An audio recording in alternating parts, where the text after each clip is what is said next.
Menene compaction a kankare? Ya kuma ake yin sa? Ka sani cewa kankare yana iya zama mai kyau ko kuma ya yi kyau amma ramuka su kashe shi. Sunana Salim Idris Malami. Ni injiniya ne a ɓangaren gine-gine da kuma ingancin kankare.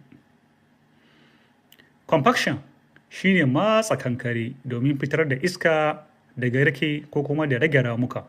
Ma'ana kankare ba ruwa ne kaɗai ba, akwai iska a cikinsa. Idan ba a yi compaction ba, abubuwa wasu suna faruwa ko kuma in ce wasu abubuwa suna kasancewa. Na farko, ana samun abin da ake cewa honeycombing yana faruwa, ma'ana wani abu kamar alama ta irin zuma, irin huje-hujen da yake jikin zuma.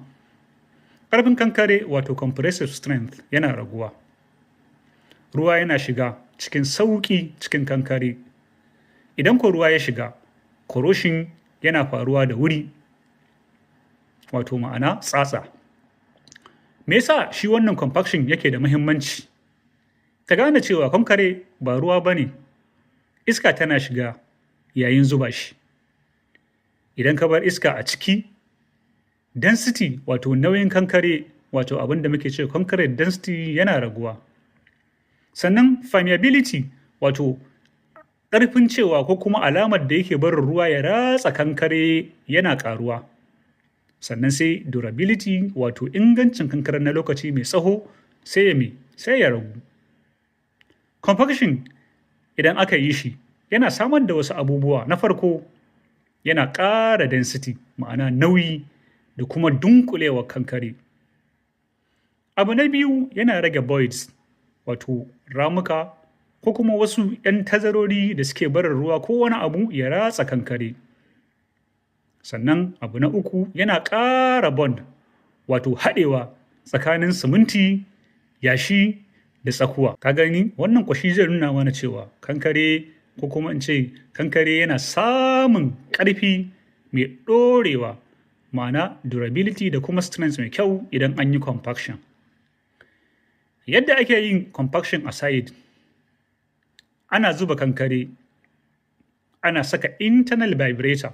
Akwai wata aba da muke ce mata poker vibrator, ma'ana da take girgiza kankare lokacin da ake zuba shi. Sannan idan an sa wannan vibrator, ana bari ana ɗan tsayawa domin seconds ko kuma zuwa wasu 'yan sakanni, ma'ana wasu 'yan daƙiƙai domin ya gama kankaren ya gama haɗuwa. Sannan kada a yi over vibration. Akwai abin da ake cewa over vibration, ma'ana a yi ta vibrating har matsala ta faru. Kuskuren da ake yi a lokacin yin vibration. Na farko, rashin vibration gaba ɗaya, ma'ana a yi a tsaya ko kuma a yi a wani a gurin ko kuma ba a yi a wani gurin ba. Abu na biyu, saka vibrator na ɗan lokaci kaɗan, ma'ana da an sa a cire ba a bashi ya kai wasu 'yan daƙiƙa ba, aƙalla sakan 30 ko sama da haka. Abu na uku shine vibration ko kuma in ce over vibration, ma'ana yin vibration da yawa wanda yake haifar da segregation. Abu na hudu shine yin ko kuma abin da muke kira vibration a busasshen kankare, ma'ana idan kankare ya riga ya bushe to ba a vibrating ɗinsa, an riga an zuba. Domin ƙana tunatar da kai cewa ka gane cewa rashin vibration yana haifar da ramuka wanda ake samun abin da muke cewa carbonation, wato wata iska ko carbon dioxide ta shiga idan ta haɗu da ruwa ta haifar da abin da muke cewa carbonation a kankare, ko kuma gishiri ko kuma in ce salt ya shiga ciki. Waɗannan abubuwa guda biyu su ne matsaloli na kankare da suke kawo corrosion da kuma spalling, ma'ana tsatsa da kuma farfashewar kankare wanda ya fi ƙarfin ma a ce cracking.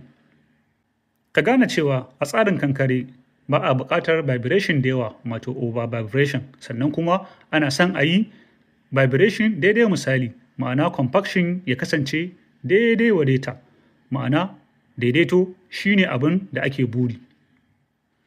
Ka gane cewa ramuka ƙanana a farkon kankare suna iya zama manyan matsaloli ko kuma manyan ramuka a ci gaba ko kuma a rayuwar kankare.